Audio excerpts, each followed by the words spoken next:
नमस्कार दोस्तों, आप सुन रहे हैं हॉरर कहानी में राजू। तो चलिए दोस्तों, कहानी को शुरू करते हैं। अगर आप चैनल पर पहली बार आए हैं तो चैनल को सब्सक्राइब कर लें। तो कहानी शुरू करते हैं। गांव के किनारे स्थित पुराना कब्रिस्तान हमेशा से रहस्यमय माना जाता था। सूरज ढलते ही वहां जाने की किसी की हिम्मत नहीं होती थी। गांव के बुजुर्गों का कहना था कि वहां रात के समय अजीब अजीब सी आवाजें सुनाई देती हैं और कई लोगों ने वहां साए और रोशनी का झपकना महसूस किया है। एक बार गांव का एक युवक रवि अपनी हिम्मत का प्रदर्शन करने के लिए रात को कब्रिस्तान जाने की ठान लेता है। दोस्तों ने उसे बहुत समझाया, लेकिन रवि ने उनकी बात नहीं मानी। उसने कहा, भूत प्रेत जैसी कोई चीज नहीं होती, यह सब मन का वहम है। उस रात चांदनी हल्की थी और हवाएं सन्नाटे को और गहरा कर रही थीं। रवि एक टॉर्च लेकर कब्रिस्तान पहुंचा। वहां कदम रखते ही उसे महसूस हुआ कि जैसे कोई उसे देख रहा हो। चारों ओर गहरी खामोशी थी, लेकिन उसके दिल की धड़कनें तेज हो रही थीं। थोड़ा आगे बढ़ने पर उसे एक पुराना मकबरा दिखा। वह मकबरे के पास जाकर देखने लगा। तभी अचानक ठंडी हवा का झोंका आया और उसकी टॉर्च अपने आप बंद हो गई। रवि ने टॉर्च को ठीक करने की कोशिश की। तभी उसने पीछे से किसी के चलने की आवाज सुनी। डरते डरते उसने पीछे मुड़कर देखा, लेकिन वहां कोई नहीं था। वह वापस जाने की सोच ही रहा था कि उसे एक महिला का साया मकबरे के पास खड़ा दिखा। वह सफेद साड़ी पहने हुए थी और उसके बाल खुले हुए थे। उसकी आंखें चमक रही थीं। रवि की चीख निकल गई। वह भागने लगा, लेकिन उसके कदम जैसे जकड़ गए। महिला की आवाज सुनाई दी, तुमने यहां आने की हिम्मत कैसे की? रवि ने माफी मांगी और कहा कि वह केवल मजाक में आया था। महिला ने उसकी तरफ इशारा किया और तभी अचानक वह गायब हो गई। रवि ने किसी तरह खुद को संभाला और दौड़ता हुआ गांव लौट आया। उसके बाद रवि ने कभी किसी को कब्रिस्तान जाने की सलाह नहीं दी। वह कहता था, कभी कभी इंसान को चीजों को उनके हाल पर छोड़ देना चाहिए। गांव वाले आज भी उस घटना को याद करते हैं और सूर्यास्त के बाद कब्रिस्तान की ओर रुख नहीं करते। रवि की उस रात की भूतिया मुलाकात के बाद पूरे गांव में हलचल मच गई। लोग उसे बार बार घटना के बारे में पूछते, लेकिन रवि हमेशा चुप हो जाता। हालांकि उसके अंदर एक सवाल बार बार उठता था, वो महिला कौन थी और उसने मुझे जाने क्यों दिया? कुछ हफ्ते बीत गए। रवि ने तय किया कि इस रहस्य को सुलझाना होगा।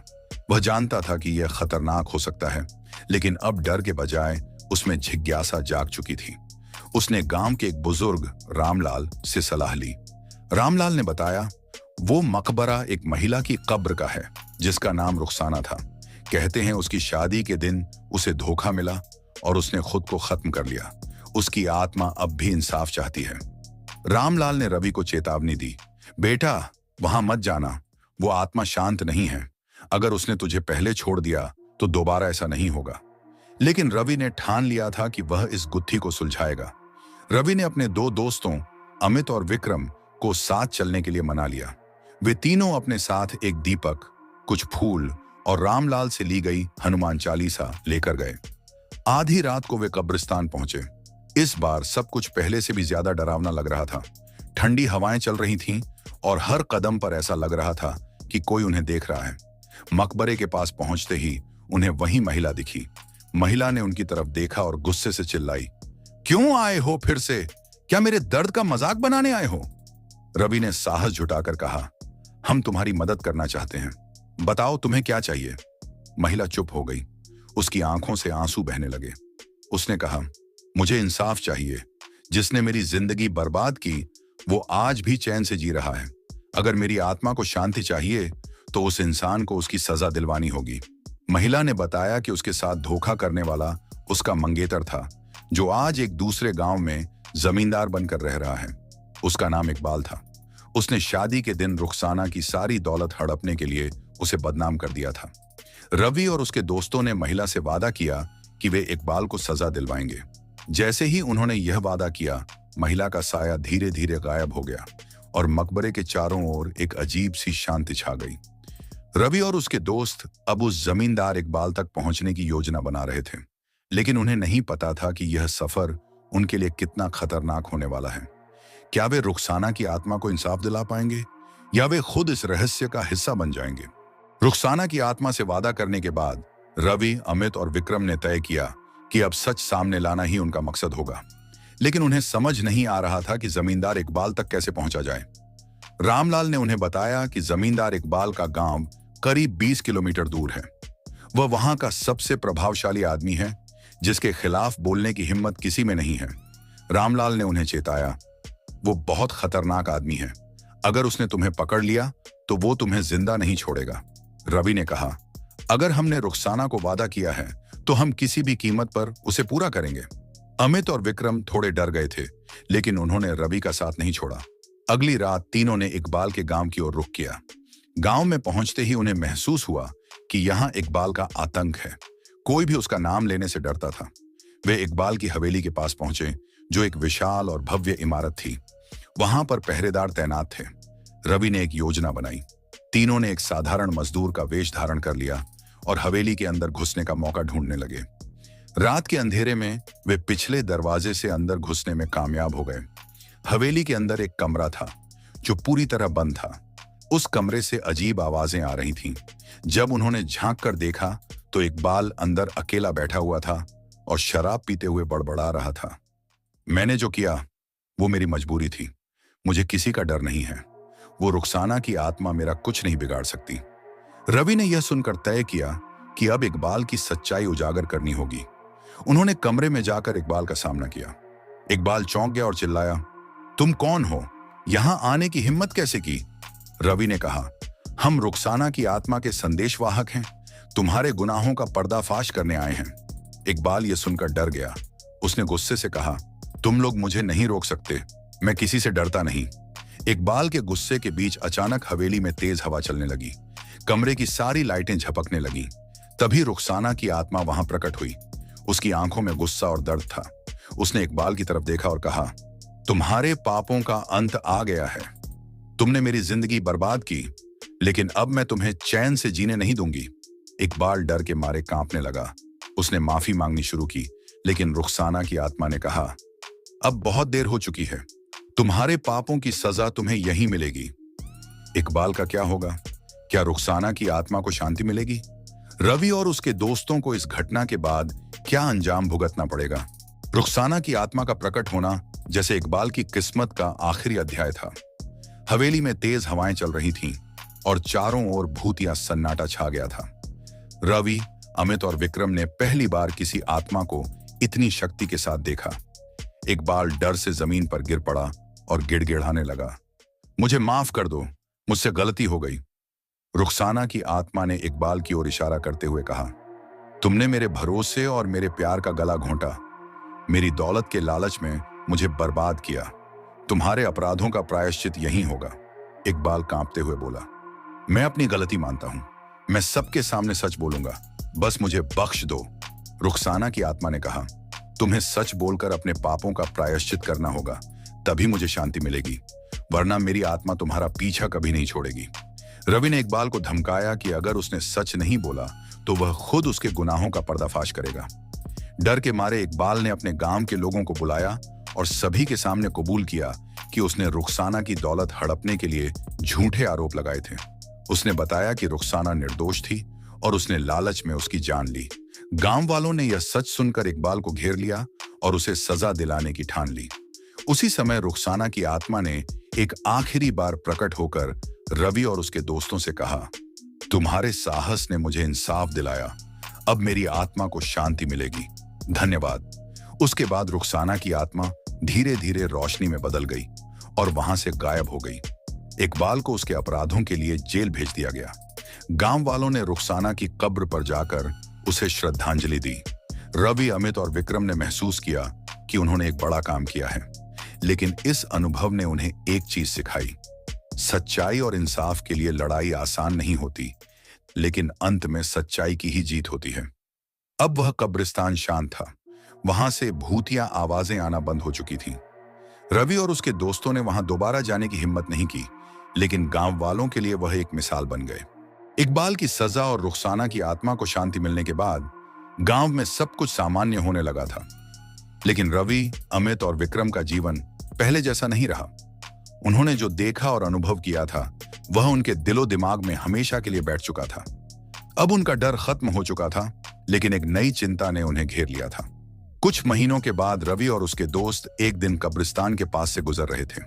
वहां अचानक एक पुरानी कागज की चिट मिली जो किसी ने वहां छुपा कर रखी थी।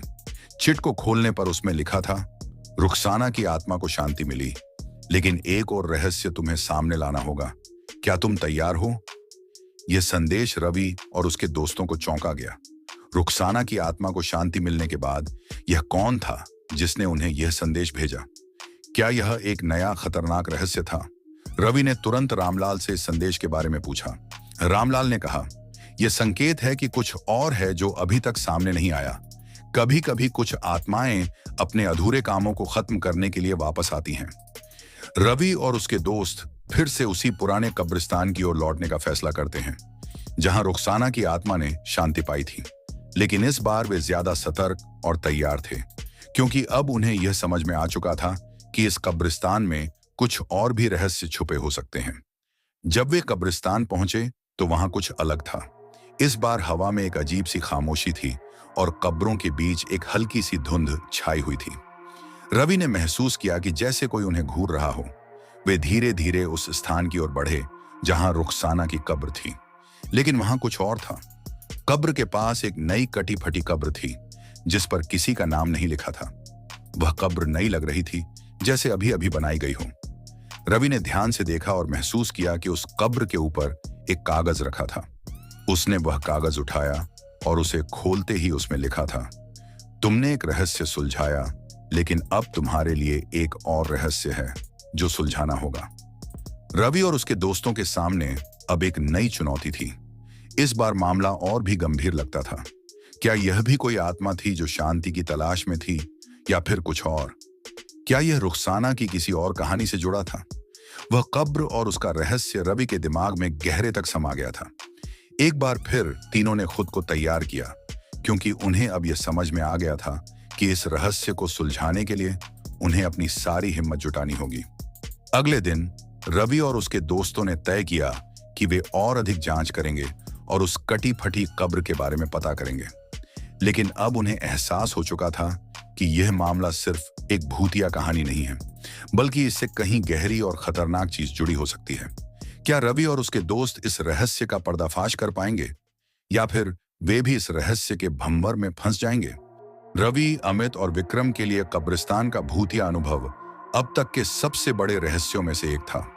उन्होंने मियांग अली और रुखसाना की आत्माओं को शांति दी, लेकिन अब उन्हें महसूस होने लगा कि यह सिर्फ एक कहानी का अंत नहीं था, बल्कि एक नई शुरुआत थी। कुछ हफ्तों बाद एक रात रवि अपने कमरे में बैठा था जब उसे अचानक एक अजीब आवाज सुनाई दी। यह आवाज किसी इंसान की नहीं, बल्कि एक सिसकी की तरह लग रही थी। रवि खिड़की से बाहर झांकने गया, लेकिन कुछ नहीं दिखा। उसने सोचा कि यह सिर्फ उसका वहम होगा। लेकिन अगले दिन अमित और विक्रम ने उसे बताया कि उन्होंने भी वही आवाज सुनी थी। तीनों को यह बात समझ में आने लगी कि शायद अब भी कुछ अधूरा था। रवि और उसके दोस्त फिर से कब्रिस्तान की ओर गए, जहां उन्हें मियां अली और रुखसाना की आत्माओं का सामना हुआ था। अब वहां कुछ अलग था।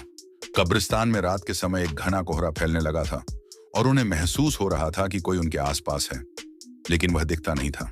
वे उस कटी फटी कब्र के पास पहुंचे जहां पहले मियां अली की आत्मा बंद थी, लेकिन अब यह कब्र पहले से भी ज्यादा रहस्यमय लग रही थी। रवि ने ध्यान से देखा और पाया कि उस कब्र पर कोई नया नाम खुदा हुआ था। नाम था असगर। असगर एक और नाम था जो उन्हें रामलाल से सुनने को मिला था। रामलाल ने बताया था कि असगर कोई और नहीं, बल्कि मियां अली का एक बहुत करीबी साथी था जो रुखसाना की मौत के समय जीवित था। लेकिन असगर की कहानी बहुत अजीब थी। रामलाल ने कहा, असगर वही शख्स था जिसने मियां अली के साथ मिलकर रुखसाना की आत्मा को अपनी पकड़ में लिया था। लेकिन असगर को अपनी मौत के बाद शांति नहीं मिली। वह मियां अली से ज्यादा खतरनाक था। उसकी शक्ति और क्रोध कभी खत्म नहीं हुआ। अगर असगर की आत्मा अब फिर से उभर रही है तो यह खतरे की घंटी है। रवि और उसके दोस्तों को समझ में आ गया कि अब उन्हें एक और भूतिया शक्ति का सामना करना होगा। उन्होंने निश्चय किया कि इस बार वे और भी सतर्क रहेंगे और कोई भी खतरे से पहले असगर के रहस्य को सुलझाएंगे। रवि, अमित और विक्रम फिर से कब्रिस्तान पहुंचे। जैसे ही वे असगर की कब्र के पास पहुंचे, चारों ओर एक गहरा सन्नाटा छा गया। अचानक एक कटा हुआ और भयावह चेहरा सामने आया। यह असगर की आत्मा थी। असगर ने डरावनी हंसी हंसते हुए कहा, तुम लोग फिर से आ गए। तुम समझते हो कि तुम मुझे खत्म कर पाए हो। मैं नहीं मर सकता, मेरी आत्मा अमर है। रवि ने साहस जुटाते हुए कहा, तुम जैसे लोगों का समय खत्म हो चुका है। अब हम तुम्हारी आत्मा को शांति दिलवाएंगे। असगर ने जोर से चीखते हुए कहा, मेरे साथ खेलना चाहते हो तो फिर देखो। असगर की शक्ति से पूरा कब्रिस्तान हिलने लगा। उसके शरीर से एक खतरनाक साया बाहर आ रहा था जो उन्हें घेरने लगा। रवि ने हिम्मत जुटाई और रामलाल द्वारा दिए गए वशीकरण मंत्र का उच्चारण करना शुरू किया।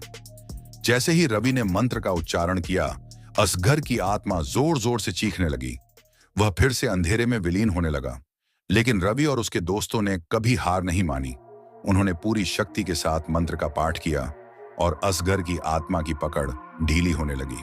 कुछ समय बाद असगर की आत्मा पूरी तरह से शांत हो गई और उसके बाद कब्रिस्तान में एक अजीब सी शांति छा गई। अब वहां कोई भूतिया आवाज नहीं थी, न ही कोई खौफनाक उपस्थिति। असगर की आत्मा को शांति मिल गई और कब्रिस्तान अब पूरी तरह से शांत था।